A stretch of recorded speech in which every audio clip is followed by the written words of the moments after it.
I went to Africa,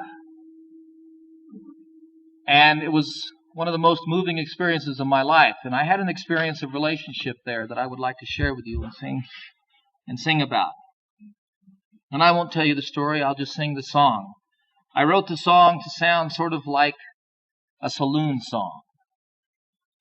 And that's the one that you're sitting there, and you don't want to be out by yourself, but you are, and you're drinking, and you don't want to be drinking, and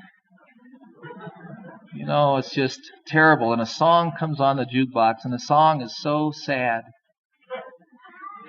that you start to feel a little bit better about feeling so bad, actually. And that's not accurate. I don't want to mislead you with the song, because the thing is, I gave it a certain form because I think that anybody ought to be able to relate to this man. This man was the chief of a village in Jamga, in Burkina Faso. He was the head of 300 families, and they had no food. They were feeding their children and themselves grass, boiled in the most disgusting-looking water you can imagine. And yet when we asked him about the future, he said, the future is ours. We have learned a great deal. We know what to do now. When the rains come, inshallah, God willing, when the rains come, we know what to do. And his courage and his faith, I will never, ever forget. That night, as I tried to sleep, and I couldn't sleep. I kept waking up all night. And as the sun began to rise, I heard roosters crowing all over this village. It was like a symphony. I spent some time on a farm in my youth, and that sound of a rooster crowing in the morning, the signal of a new day, always just was very uplifting to me, a joyful sound. And in this village of Burkina Faso, some 10,000 people, Dori is the name of the village now. This is adjacent to Jamga. And there were an orchestra, a symphony orchestra of roosters, and it was one of those places so quiet you could hear the one all the way on the other side of town when he started crowing. And it was so beautiful that my heart started lifting, and something jarred me out of that reverie again. And that thing that kept jarring me awake all night and jarring me out of the reverie of this beautiful morning and the sunrise was the sound of babies crying. And I know that those babies had diarrhea, and they had a mother and father sitting there with them who could do nothing. Now, I've had my child sick in my arms before. When I could do nothing, all I could do was hold him. I wrote this song.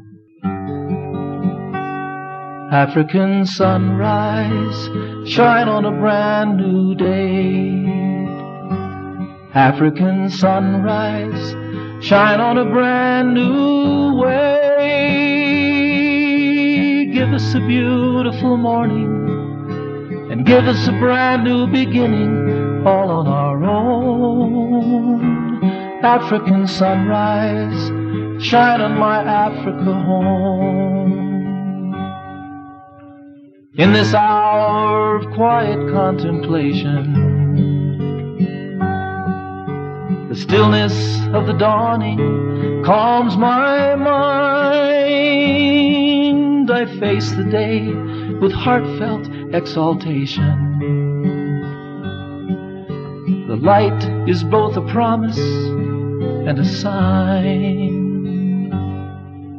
In the darkness we have lost the son of our sister.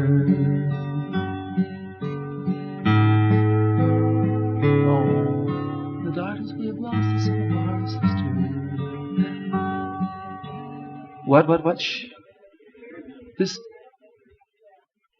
His spirit, just one at a time, somebody. The beauty of his spirit lingers still. This was a child of love, a child of laughter, who cannot understand the way that I feel. Is it not the sun that gives the seasons? Is it not the sun that brings the rain? Our throats are choked with dust, but we're still singing. Our song will not be silenced by the pain.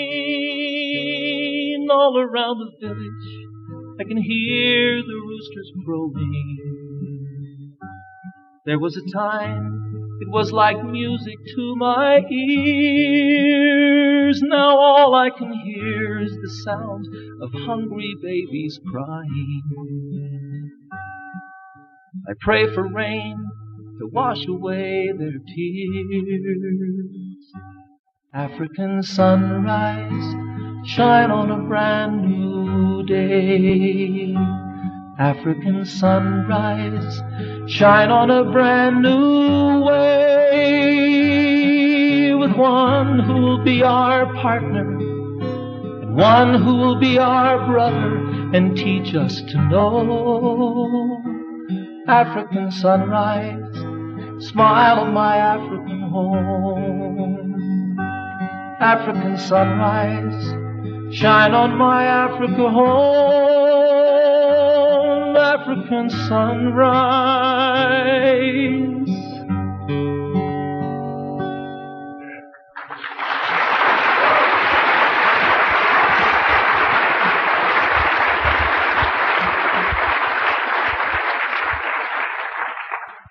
Gee, I'm sorry I couldn't think of that line.